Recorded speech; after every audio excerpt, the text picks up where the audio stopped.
Hey guys, in this video I'm going to show you how to fix Stremio from lagging. If you find this video helpful, please consider to like this video and subscribe to my channel. In saying that, let's just jump straight into the video.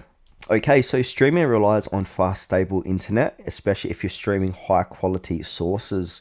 So the first thing we need to do is open up a web browser, and then we need to do an internet speed test. So we need to aim for at least 10 megabytes to 25 megabytes for at least 4K resolution.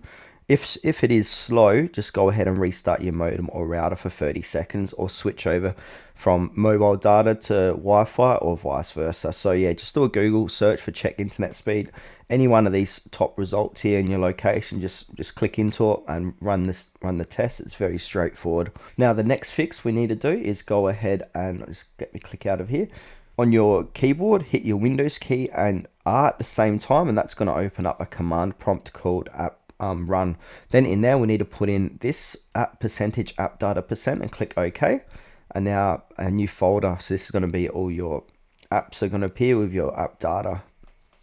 So basically look for Stremio and go ahead and click on Stremio and delete that folder inside of here. Now the next fix is to completely close Stremio. So to do this, right click on your Windows key, click onto Task Manager, and then under apps, go ahead and look for Stremio, or we can search by CPU usage, or we can search by name. So here it is here, Stremio. We want to right click this and end task, and then reopen up Stremio.